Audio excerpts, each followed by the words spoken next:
You're watching KLTX, Channel 15, serving the city of Lufkin.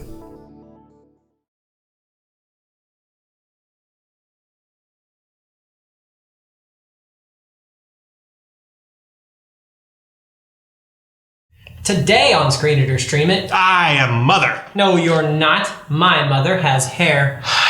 No, we're going to review the movie I Am Mother. Oh, okay. For a second there, I thought you were the worst imposter ever.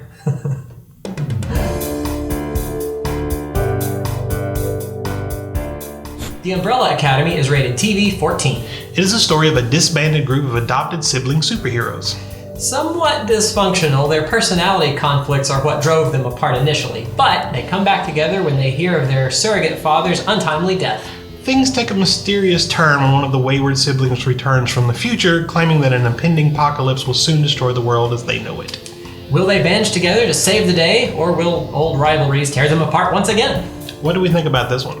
We think The Umbrella Academy is a good show.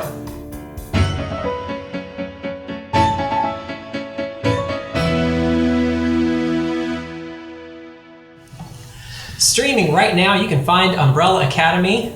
I think on Netflix. That's where I found it. I don't know if you can find it elsewhere. Yeah. But what'd y'all think? So it was kind of weird. Like, I ended up giving it like 7 out of 10. Yeah.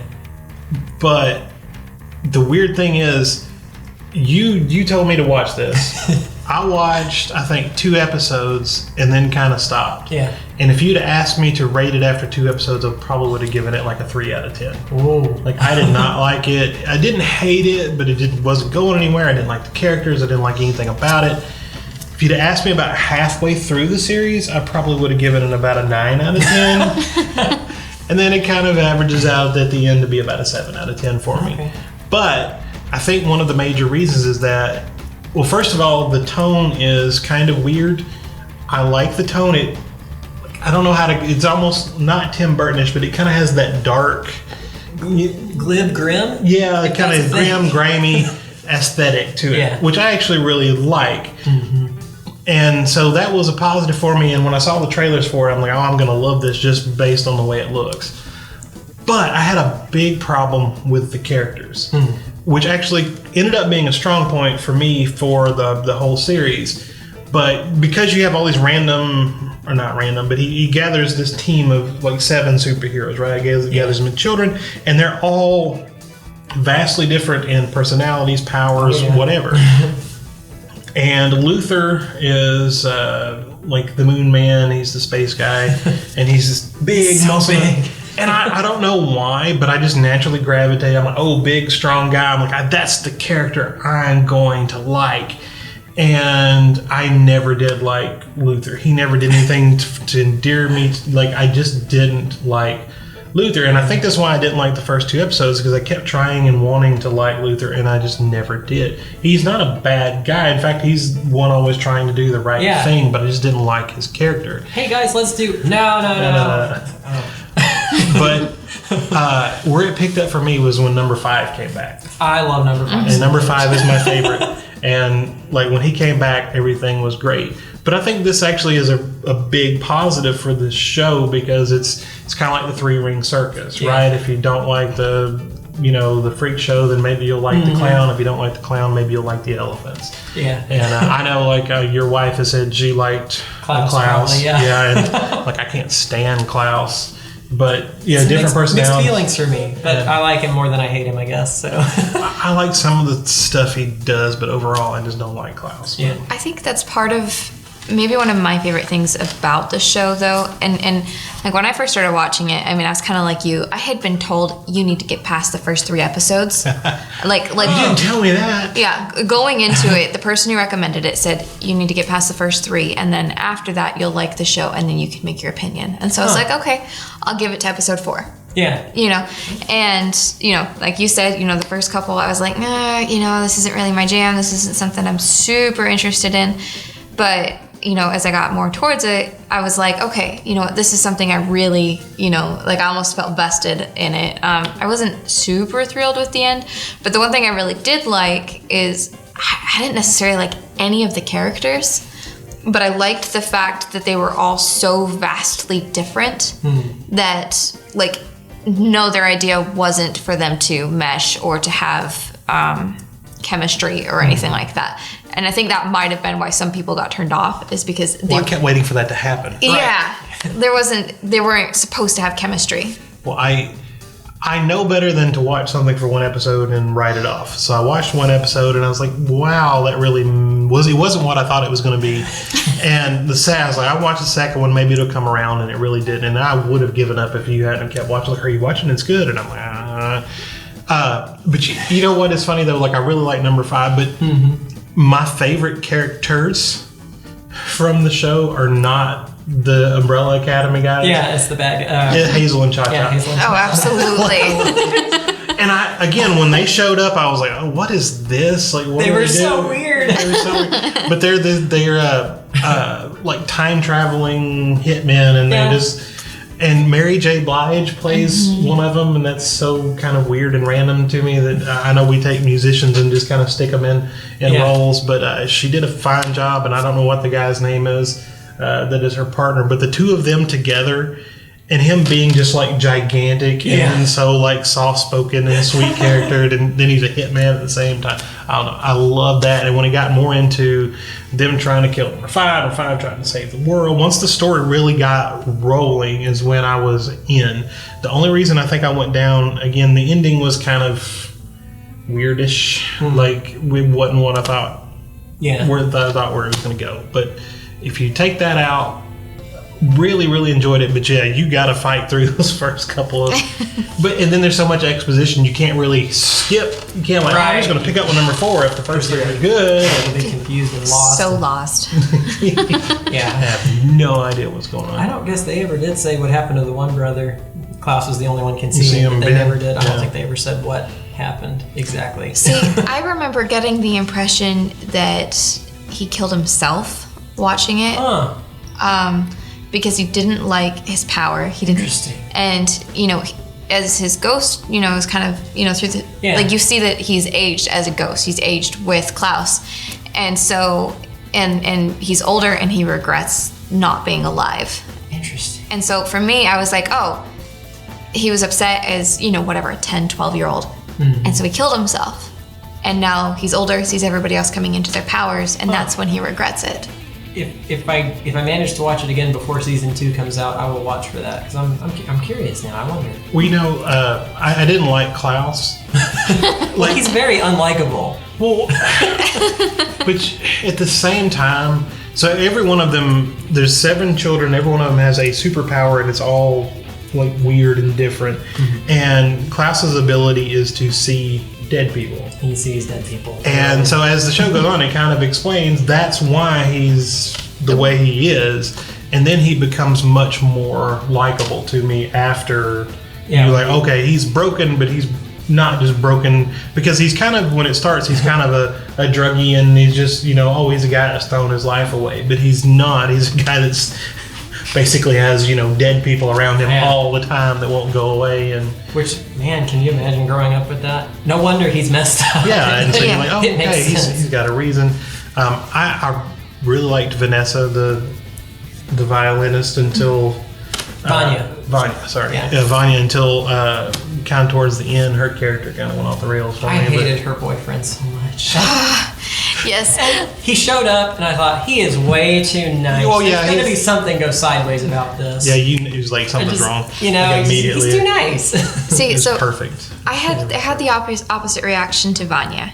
I really didn't like her at first. I was like, I'm really sick of this mopey whatever, everything sucks. It was a little mopey. And I was just like, I'm sick of this. I don't want to watch her parts. I was ready to be done. And then she goes crazy, and I'm like, okay, so you figured out you have power. You figured out, why you feel like crap. And this is the reaction I think that I would most identify with. If I had...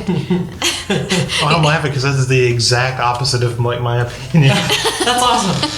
Debate. Fight Because like, I get what you're saying, but like, I completely understood her at the first, because she has no powers at the start, and so everybody's super and spectacular, and she's just kind of shoved to the side. Yeah. And I feel that in my bones, right? Like, everybody's special but me, and like, And she is mopey, but I get it, and you do get tired of her being mopey. But I'm like, yeah. Then she gets powers, and I'm like, all right. She knows what it's like to not have the powers, and like that's what makes the great superheroes, right? You got to have the power, but you got to be able to relate to humanity at the same time. And then she's like, I got powers. You shall all die. And it's like, no. Like I thought we learned a lesson. But see, I think that maybe the reason why I liked that so much, because I mean, you're 100% accurate. That is exactly what happened. The difference is I like it. But I like it because that is your average movie, TV show response to getting powers when not having it. And the Umbrella Academy is a lot of things, but your average TV show is not one of them. And I think that, to some fault, they did go a little bit beyond what a lot of people would find endearing or comfortable or anything like that. But, their whole point, I think, behind it was to say, we don't want anything having to do, we don't want you to guess what's going to happen next. And so for me, for her to go crazy, I was like, not only do I relate, but I'm happy that she's not stereotypical. Now to think about it, if you are a normal person, I don't think there's nobody to relate to, because they're all whack. Like, they all do horrible things. They all do selfish things. Number 5 is trying to save the world, but he's kind of a drunken turd, and he's kind of doing stuff for his own gain. The butler's a chimpanzee. Chimpanzee, the mom's a robot. They never explained that. I wanted to know why. The kids needed a robot, or needed a mom, and the dad wasn't interested. Well, that I get. They did explain that, but the butler being a chimpanzee and everybody's okay with this. Well, okay. And this is based on a Dark Horse comics of the same name, and we get caught up in our DC and Marvel world, but a lot of my favorite comics throughout history have been Dark Horse comics, and they're kind of smaller. And this does kind of have almost, which I'm sure it's Netflix and had a gigantic budget, but it had kind of a smaller movie feel to me. It was because it was really character focused, really character driven. They really focused on the people. Now, I did get special effectsy and stuff when they start time traveling and things like that, but I just like that when the action came, they delivered it well. They didn't skimp on it when it came, but it was kind of far between. Yeah. And usually, if you're going to have something that is character driven, I want a character I can latch onto and like either feel sorry for or relate to. And there is nobody I feel sorry for. There's nobody I relate to, with the exception of the bad guys. And so, in order to pull it off and still be something that's interesting, good, and enjoyable without having that to grab hold of is kind of actually a really neat thing. And I do love the tone. I love the visuals of the movie. I love the craziness. Like, crazy and weird is great. And I really love that about it. And like I said, I come out with about a 7. It would have been higher, but those first 2-3 episodes just... Oh, man. Well, I couldn't think of anything that would kind of be what I'd recommend if you like that, want more of it to watch. Did you think of any? Oh, yeah, I got an easy one. Oh, what do you got? Doom Patrol. Doom Patrol. I haven't seen that. Okay, well, there you go. So, Doom Patrol is based on DC comic, and it is more superhero oriented, but it's weird as all get out. It's dark. It's strange. It's more kind of... It reminds me of like Doctor Who or Star Trek, where you never know what you're going to get in an episode. It may be a comedy episode, it may be a sci-fi episode, it may be a horror episode. You don't know. It may be a blending of the two. Yeah. But if it's this eclectic, weird group of characters brought together, they all have superpowers. None of them can use them worth of crap, and they kind of struggle, and they have to come together and try to solve a problem. It's only on the DC streaming. I don't know if they'll eventually like push it. DC streaming may not exist after AT&T bought everything else. Who knows? But I'm sure they have a free trial or something. Doom Patrol is the best thing I've watched all year. I cannot recommend it high enough to anybody. Go watch Doom Patrol. I love it. I'm in my house robe, which means that I've been watching a lot of Netflix recently. One of the shows that I watched on Netflix was The Umbrella Academy. Now, I've seen this one a while back, but I do have some insights and some thoughts about it. First of all, I enjoyed the show. I thought it was a fun watch. I would recommend it to people that like watching superhero or supernatural themed type shows. It has a really good cast, I think. One of my favorite characters in there is Klaus, played by Robert Sheehan. We talked a little bit about him earlier when we were discussing Mortal Engines in one of the previous videos.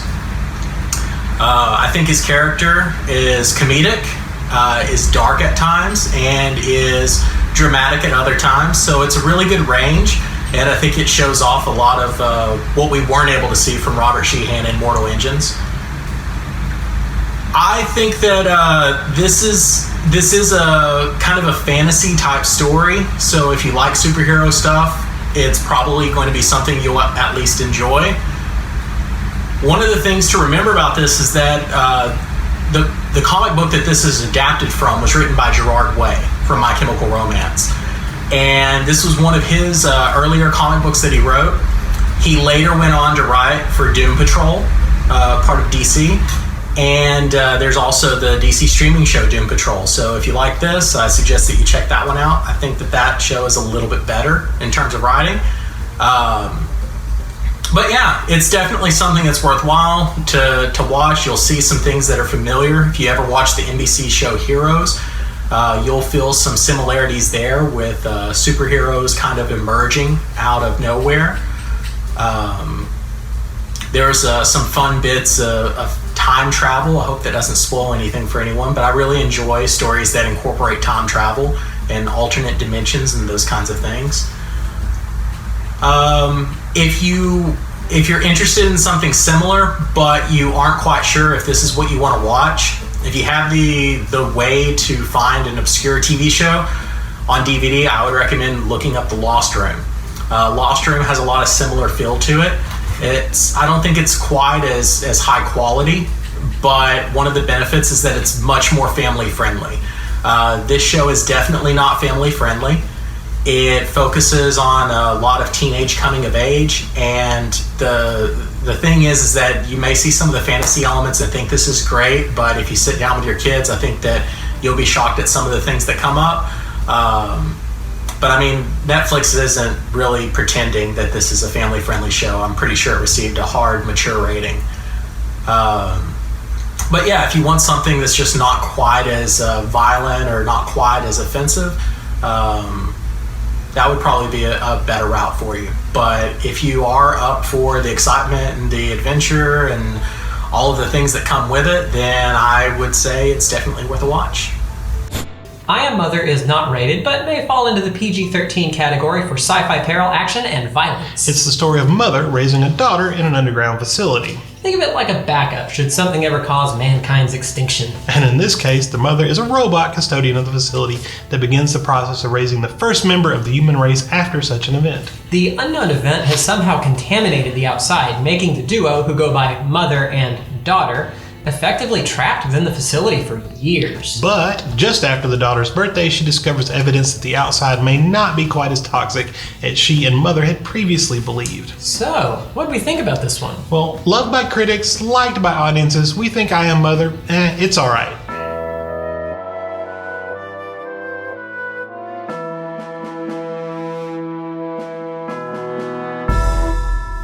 Alright, so we've got another sci-fi robot twisty-turny. Well, it wasn't that twisty-turny, just a little.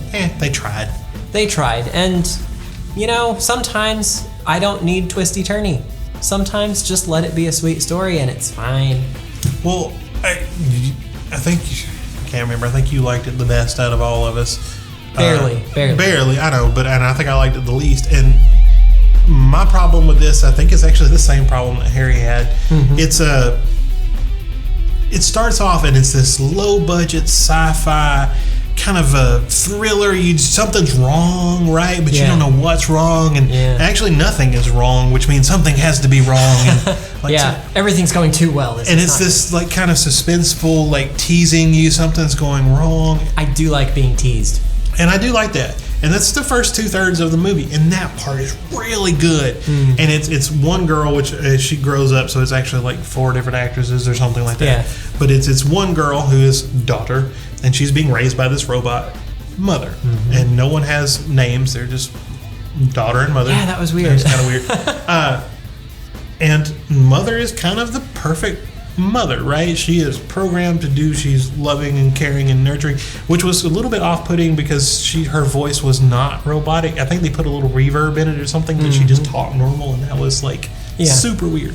But anyway, so that part with her interaction and you're waiting for this thing to happen, right? That part was great, but then it happens, and dun, dun, dun. And really, I understand that's the hardest part, right? You tease stuff, and when you're teasing stuff, it's up to your imagination to fill in all these possibilities of what it could be. Yeah. And then to deliver on what that was. And what it was wasn't bad. No. But to me, the movie kind of shifted gears when we went from thriller to like sci-fi action movie, and that part didn't work for me. To me, what it was when the shoe dropped, I guess, and it is revealed. I've seen this before, many times, up to that point. Done better in other places. Yeah, okay, I could go with that. But I mean, well, it went from what looked like a good low-budget sci-fi, one person in a room with a robot, which was a dude in a suit, and very well done suit. Beautiful. What a Workshop really did their amazing. Such a good job. We were wondering how the CGI was so good. Yeah, I assumed it was CGI because it didn't look like it could have been a person in a suit, but nope, it was a But we went from this like low budget, sci-fi thriller thing to this big budget shoot 'em up special effects extravaganza of blowing, and it doesn't. Like, the low budget works for the low budget movie. And I'm not saying the effects were bad or anything. I thought they did a really good job with the effects. And this was a first time director, so maybe action is just not his thing. But to me, it just kind of fell apart when it got into the like action-y part. It just wasn't there. Now, I didn't hate the twist or the surprise. That didn't bother me. I was like, okay. Just the execution of it, again, felt very... We had this like different thing, and then the execution of that felt very samey and yeah. And it went from this slow burn where everything was very deliberate and thought out to this like run, and stuff started happening conveniently, and everything's in the place where it needs to be, and it just, I don't know, it just, again, almost felt like two completely different movies. Yeah, I can see that. I do actually already want to watch it again, mainly because even in hindsight, I know they dropped a bunch of clues as to what was going on, or at least that things were not right with just the information they were giving you. They were putting it right in front of you, but you didn't see it. And I just want to go count all of that because that would be really interesting to me. And I don't know if we're talking about the same thing, but there were definitely some things I picked up on, and but that was great. That was the tease, right? That makes you kind of go, ooh, something is not quite right here. Like that's because the rational robot just begins to act in irrational ways, and then she's tries to justify it and say it's rational. Yeah. It's like, I don't know. There was one thing. So the robot had this big like central eye. Yeah. And then it had these two little eyes. And the big central eye was supposed to be an homage to Hal from 2001. But the two little eyes... They were kind of expressioning. Well, they were supposed to be an expression. They were in a smile, right? Yeah. And they would kind of move. To me, though, that was the only reason those existed, was to try to give that thing some expression. And they were sensors. I don't know, but it was so weird because every time I saw them move, I'm just like, oh, they're trying to make it have an expression. It didn't look like it was justifiable in the design of the robot would have that naturally, and it was really just trying to give it expression, and I didn't. The only counter I could say to that is if it was a robot that's designed to interact with people, then they would maybe give it a reason or an ability to emote somewhat. So is that the robot emoting, or is that someone reading the emotion off of it that's not really there? I don't know. I do kind of wish they had given it a robotic voice. Of course, they did add to the creepiness. Yeah. Like, there's just something creepy about this human voice coming from the robot without any, like I said, it had some reverb or something, but it was very, very faint. Yeah. And it didn't have that synthetic, like, feel to it. And that, sure. And then her interaction, because the girl is raised by the robot the entire time. That's her mother. That's all she's ever known. Yep. And so they have completely, like, human interaction. She acts up. Mother tries to get her to follow the straight and narrow, and... Which, now that I think about it, they might have done that because that was Hal's voice as well. Not the same voice, but he had a calm, just even, no computer reverb or anything. It's just like a calming person's voice, and they did a similar thing with that. So. Maybe. So, what do you got for a recommendation if you don't want to watch I Am Mother, or if you want to watch something else similar along the same lines? So, if you don't want to watch I Am Mother, I'm going to recommend another Netflix show, or it's not a Netflix show, it's on Netflix right now. You can go watch it, and that's Moon. And Moon is, again, a very low budget. I couldn't find a budget for I Am Mother. Oh, I couldn't either. I looked. I looked at several places. I don't think they released a budget. But Moon, I believe, was $2 million or $5 million. I think it was $5 million and under. And it is just a beautiful masterclass in acting and low budget. It's one guy on a space station or moon base, I guess, on the moon, and he's stuck there for a certain number of time, and he's basically going through the daily routines. But there's this great lack of sound, and there's this great tension that builds. And again, something has to go wrong, because otherwise why would it be there? And it's just so good. It was a really good show. You don't get the kind of mother thing there's somebody raising, but you do get that solitary station, and I think a better sci-fi than what I Am Mother was. Well, I'm going to go with a big budget action thriller, Terminator 2, because even though it's very opposite in feel and it's got the explosions and all that stuff, it actually does have this relationship between a robot and a boy, where the robot makes a better father than his actual father, and that's, kind of got that in common. But that's all our time. Thank you so much for watching Screen It or Stream It. And remember, don't take your kids to the movies on Tuesday nights, because that's when we go.